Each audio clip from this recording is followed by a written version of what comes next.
cette phrase admirable, la blessure est bonne parce que la vie l'était.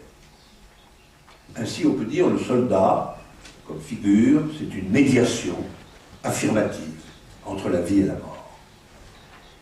Deuxièmement, le soldat est fait avec le temps. Tout soldat, nous dit Stevens, est, je le cite, un soldat du temps. Pourquoi? Parce que la guerre moderne, elle ne consiste pas en éclatantes batailles avec des guerriers magnifiques qui endurent un destin personnel.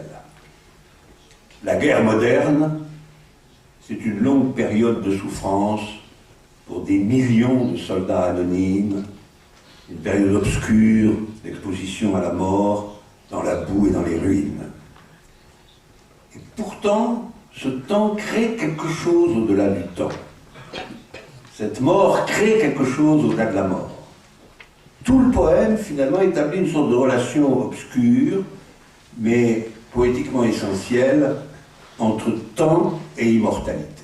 Et là, nous sommes au cœur de la fonction des figures héroïques. Peut-il y avoir une médiation entre le temps et l'immortalité? La formule de Stevens, c'est « le soldat du temps trouve un immortel repos ». Telle est la force ultime de la figure du soldat au moment de son engloutissement dans les grandes guerres barbares du dernier siècle. Il y a quelque chose de grand dans le soldat parce qu'il crée malgré tout, anonymement, démocratiquement, un lien obscur, sans Dieu, entre le temps et l'immortalité.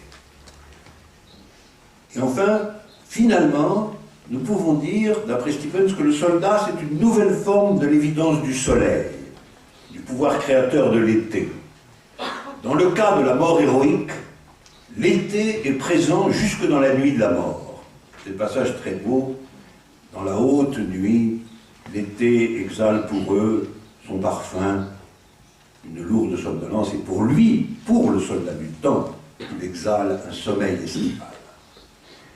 En ce sens, il a été touché par l'évidence de l'été, et le soldat mourant demeure intouché par la mort.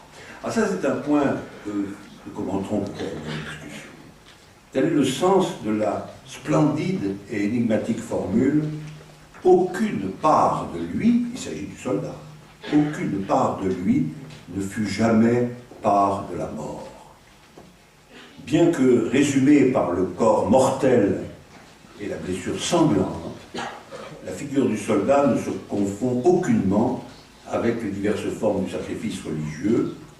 Mort, dit Stevens, le soldat reste la vie même, la rose, l'immortalité de l'été dans la nuit.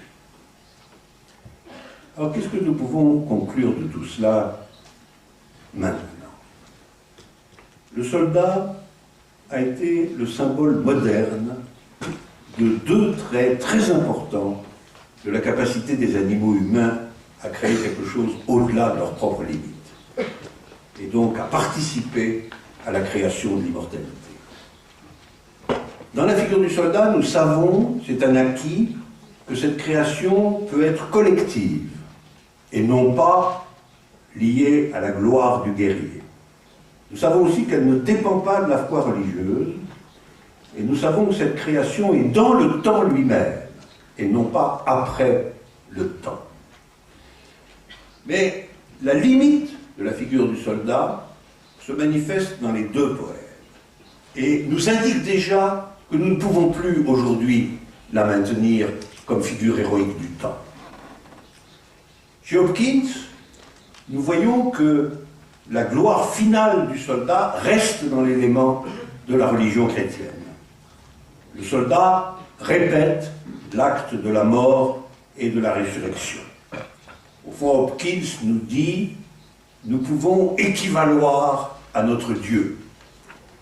Mais que se passe-t-il si Dieu est mort, ainsi que Nietzsche nous l'enseigne? Et chez Stevens, nous avons la survie mélancolique de l'été et du soleil, avec une transfiguration poétique des blessures et de la mort, mais que se passe-t-il si la guerre, comme de nos jours, est entièrement devenue une obscure boucherie? Finalement, la transfiguration poétique du soldat a été, je crois, le splendide commencement de la fin de cette figure comme figure héroïque moderne. Nous savons alors que notre tâche est une tâche précise, esthétique, philosophique, politique. Nous devons dire que la période du guerrier aristocratique, comme la période du soldat démocratique, sont derrière nous. Cela est certain. Mais nous ne sommes pas arrivés pour autant, comme le proposent certains, à la fin paisible de l'histoire. Bien au contraire, nous vivons dans la confusion, dans la violence et l'injustice. Nous devons donc créer de nouvelles formes symboliques pour notre action collective.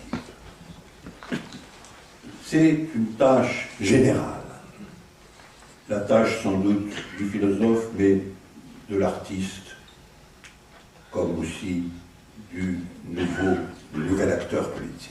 Créer de nouvelles formes symboliques pour notre action collective qui ne soient plus dans le modèle de la guerre.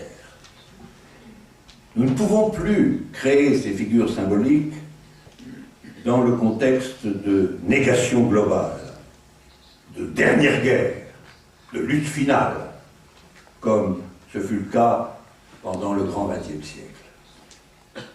Nous sommes astreints à soutenir les nouvelles vérités dans leur affirmation locale, dans leur précision, avec un réseau de conflits interminables. Nous devons trouver un nouveau soleil, pour parler comme Stevens, une nouvelle figure médiatrice entre le temps de l'action et l'immortalité de l'idée. Nous devons trouver un nouveau paysage mental. Parce qu'en fin de compte, un paysage mental pour l'action collective ne peut se construire sans accepter la nouveauté des figures de l'héroïsme.